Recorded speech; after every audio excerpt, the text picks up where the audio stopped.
आने वाली 1 फरवरी 2026 को एक बार फिर से भारत का बजट पेश होने वाला है। हर साल भारत का बजट पेश होता है और हर साल हमारी नजर सिर्फ इसी बात पर टिकी रहती है कि इस बजट में गरीबों को क्या मिला, गरीबों को कौन कौन सी सुविधाएं मिली, गरीबों को कहां कहां पर छूट मिली। 1 फरवरी 2026 को जो बजट पेश होना है, हमारी नजर एक बार फिर से इसी बात पर टिकी रहेगी। हालांकि कुछ चीजें सामने आ रही हैं, कहां कहां पर राहत मिल सकती है, एक नजर इस पर डालने की कोशिश करेंगे। इसलिए वीडियो को आखिर तक देखिएगा। मिडिल ईस्ट की भी इसमें कुछ खबरें हैं, ईरान अमेरिका के बीच जो कुछ चल रहा है उस पर भी एक नजर डालने की कोशिश करेंगे। लेकिन सबसे पहले शुरुआत हम गाजा से करते हैं। गाजा में एक बार फिर से हो सकता है कि बहुत जल्दी हमले देखने को मिल जाए, क्योंकि इसराइल अमेरिका की नहीं मान रहा है। आपको मैं लगातार बता रहा हूं कि सीज फायर जो हुआ था, जो डोनाल्ड ट्रंप लेकर आए थे, पहला फेज खत्म हो चुका है, कैदियों की अदला बदली हो चुकी है, सहायता के ट्रक भी गाजा के अंदर पहुंचने लगे हैं। अब दूसरा फेज शुरू हुआ और इस दूसरे फेज में ही सारा मामला अटका हुआ है। डोनाल्ड ट्रंप ने जो प्लान बनाया था उसके मुताबिक जब दूसरा फेज शुरू होगा तो हमास अपने सभी हथियारों को डाल देगा। हमास अपने हथियार डालकर या तो सरेंडर कर देगा या फिर हमास के जो लोग गाजा छोड़कर दूसरे देश में जाना चाहते हैं, इसराइल उनको निकलने के लिए एक सेफ गलियारा देगा। कुल मिलाकर फाइनल बात यह है कि इस फेज के शुरू होने के बाद इसराइल अब यह मांग कर रहा है कि हमास ने अभी तक हथियार नहीं डाले हैं। डोनाल्ड ट्रंप ने जो प्लान बनाया था उसके मुताबिक हमास को अब हथियार डालने के लिए मजबूर किया जाए, क्योंकि कैदियों की अदला बदली अब खत्म हो चुकी है। जो पहला फेज था सीज फायर का वो खत्म हो चुका है। अब सभी को इस बात की तरफ ध्यान देना चाहिए कि हमास जल्द से जल्द अपने हथियार डाले। नेतन्याहू ने साफ कर दिया है कि कोई गाजा का पुनर्निर्माण नहीं होगा, गाजा को फिर से नहीं बसाया जाएगा, कोई नई शुरुआत नहीं होगी।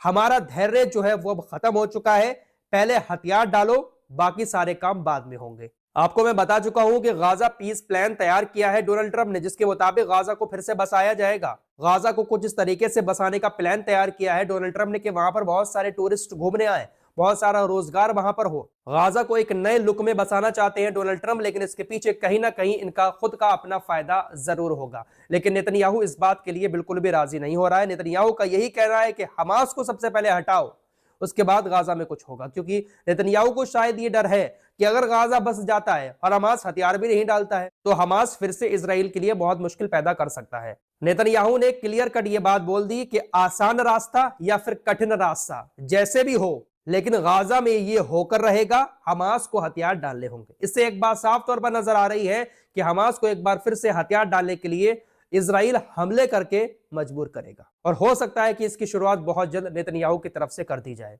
डोनाल्ड ट्रंप की किसी बात का समझ ही नहीं आता है कि वो करना क्या चाह रहे हैं। हर जगह पर अपनी टांग अड़ाए हुए हैं और कहीं पर भी फाइनल डिसीजन नहीं ले पा रहे हैं। ईरान के साथ लगातार मिडिल ईस्ट के अंदर तनाव बढ़ता जा रहा है। अमेरिका की तरफ से, डोनाल्ड ट्रंप की तरफ से नए से नए बयान ईरान को लेकर आते जा रहे हैं। अब दो शर्तें रखी हैं अमेरिका ने ईरान के सामने कि आप हमारे हमले से बचना चाहते हो तो आपके सामने दो शर्तें हैं और इसको आपको मानना ही होगा। अगर आप नहीं मानते हैं तो आप हमारे हमले के लिए तैयार रहें। बाकायदा ये दो शर्तें डोनाल्ड ट्रंप की तरफ से खुद ईरान से कही गई हैं। पहली शर्त कि परमाणु हथियार आप नहीं बनाएंगे, जो आप परमाणु प्रोग्राम चला रहे हैं उसको तुरंत बंद करें। दूसरी चीज कि आप अपने प्रदर्शनकारियों के ऊपर जो गोली चला रहे हैं, आपके देश में जो विरोध प्रदर्शन हो रहा है, उन प्रदर्शनकारियों की हत्या बंद करें। अगर आप ये दोनों काम बंद नहीं करते हैं तो आपके ऊपर हम हमला कर सकते हैं। डोनाल्ड ट्रंप ने साफ शब्दों में ईरान को धमकाते हुए कहा है कि इस टाइम बहुत बड़े और ताकतवर अमेरिकी जहाज ईरान की तरफ बढ़ रहे हैं, अच्छा होगा कि हमें इसका इस्तेमाल ना करना पड़े। तो इस तरीके से लगातार ईरान को धमकियां दी जा रही हैं। लेकिन दोस्तों, ईरान भी खामोश नहीं बैठ रहा है। ईरानी आर्मी के स्पोक्स पर्सन मोहम्मद अकरामी ने कहा कि अगर ट्रंप को ऐसा लगता है कि वो एक जल्दी ऑपरेशन कर सकते हैं और फिर 2 घंटे के बाद ट्वीट कर सकते हैं कि ये खत्म हो गया है, तो वो गलत है। युद्ध में पूरा इलाका शामिल होगा, ज़ायोनी शासन से लेकर उन देशों तक जहां यूएस के बेस है। कि आप हिम्मत करके तो देखें हमारे ऊपर हमला करने की, जवाब आपको ऐसा दिया जाएगा और इसका जिम्मेदार इसराइल भी होगा और वो देश भी जहां पर आपके बेस बने हुए हैं। शायद इसी डर से दोस्तों यूएई ने पहले ही मना कर दिया है कि हम अपनी जमीन का इस्तेमाल नहीं करने देंगे अमेरिका को ईरान पर हमला करने के लिए। सऊदी अरब ने भी मना कर दिया है। अब खबर आ रही है कि अजरबैजान ने भी मना कर दिया है कि हम अपने देश का इस्तेमाल किसी के ऊपर हमला करने के लिए नहीं करने देंगे। खासकर ईरान के ऊपर अगर अमेरिका हमला करेगा हमारे एयर स्पेस का इस्तेमाल करके, तो हम ऐसा नहीं करने देंगे। इसी बात को लेकर ईरान की तरफ से भी यह कहा गया है कि कई सारे देश हैं जो इलाके में युद्ध को टालना चाहते हैं, लेकिन इसमें से कोई यूरोपीय देश नहीं है। पूरा यूरोप जो है युद्ध को हवा दे रहा है, एक्टिव है कि कैसे भी करके इस इलाके में युद्ध छिड़े। हालांकि कुछ देश रोकना चाह रहे हैं, लेकिन ये यूरोप के देश नहीं है। फिलहाल डोनाल्ड ट्रंप ने ईरान के सामने 2 शर्तें जो रखी थी, उन शर्तों को ईरान ने मानने से इनकार कर दिया है। पहली शर्त जो परमाणु बम वाली थी, उसको तो बिल्कुल भी नहीं मानेगा।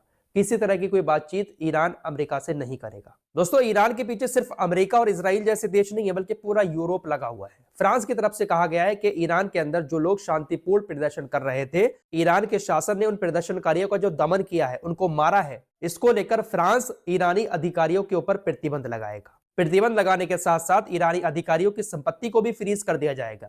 ईरान के अलावा जो और देशों में है कुछ अधिकारियों की संपत्ति, उनको फ्रीज करने की बात हो रही है। साथ ही साथ ब्रुसेल्स में कल एक बैठक होने जा रही है। उस बैठक में आईआरजीसी को आतंकवादी संगठन की सूची में शामिल करने का भी फ्रांस समर्थन करेगा। ईरान की आईआरजीसी को आतंकवादी संगठनों की लिस्ट में डालने की तैयारी यूरोप बहुत दिनों से कर रहा है। यूरोपीय संघ जो है, जिसमें 27 से 30 देश शामिल हैं, सभी के सब इस बात का समर्थन करेंगे कि आईआरजीसी को आतंकवादियों की लिस्ट में डाला जाए। तो ये जिसे चाहते हैं आतंकियों की लिस्ट में डाल देते हैं, जिस आतंकी को चाहते हैं अपने गले से लगा लेते हैं। फिलहाल ईरान को तोड़ने की कोशिशें लगातार की जा रही हैं। आपको मालूम ही है कि ईरान ने इंटरनेट बंद कर दिया है, क्योंकि इंटरनेट की सहायता से मोसाद के जो एजेंट हैं वो काफी अपना काम कर रहे थे और ऑपरेशन चला रहे थे। फिलहाल बहुत सारे इलाकों में इंटरनेट अभी भी बंद है। अब ऐसे में एलन मस्क पहुंच गए हैं, स्टारलिंक की सेवा दे रहे हैं, लेकिन स्टारलिंक के इंटरनेट को इस्तेमाल करने के लिए एक डिवाइस लगाई जाती है। भले ही एलन मस्क की स्टारलिंक कंपनी ऊपर सैटेलाइट से इंटरनेट के सिग्नल देती है, लेकिन इंटरनेट चलाने के लिए एक बॉक्स की जरूरत पड़ती है, एक डिवाइस चाहिए होती है।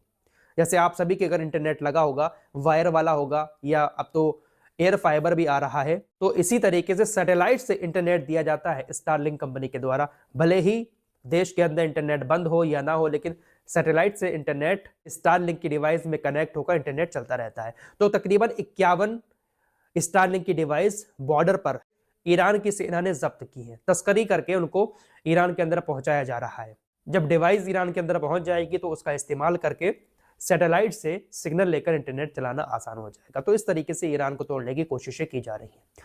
आइए अब बजट की बात कर लेते हैं। 1 फरवरी को बजट पेश होना है। खबर ऐसी आ रही है कि हो सकता है कि इस बजट में इनकम टैक्स भरने वालों को थोड़ी सी राहत दी जाए।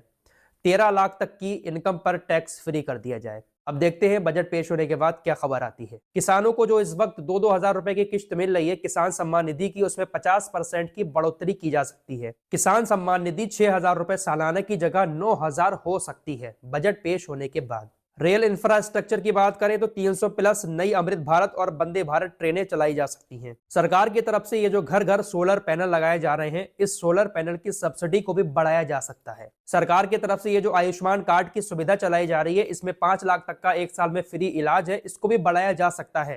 हालांकि कंफर्म नहीं कर रहा हूं, ऐसी चीजें सामने आ रही हैं, हो सकता है कि इसको बढ़ा दिया जाए। 1 फरवरी को बजट पेश होने के बाद और भी कुछ बदलाव हमारे सामने आ सकते हैं। जो कुछ भी होगा सारी चीजों को आपको बहुत डिटेल के साथ बताने की कोशिश करूंगा। अमीरों को क्या फायदा हुआ, गरीबों को क्या फायदा हुआ, बजट पेश होने के बाद क्या अमीर और अमीर हो जाएगा या फिर बजट पेश होने के बाद गरीब और गरीब हो जाएगा, इन सारी चीजों पर एक नजर हम बहुत आराम से डालने की कोशिश करेंगे जब बजट पेश होगा। इसलिए हमारे चैनल को सब्सक्राइब करके हमारे साथ जुड़ जाइए। इस रिपोर्ट में इतना ही। कुछ और खबरों के साथ फिर हाजिर होऊंगा। अपना ख्याल रखिएगा। अल्लाह हाफिज।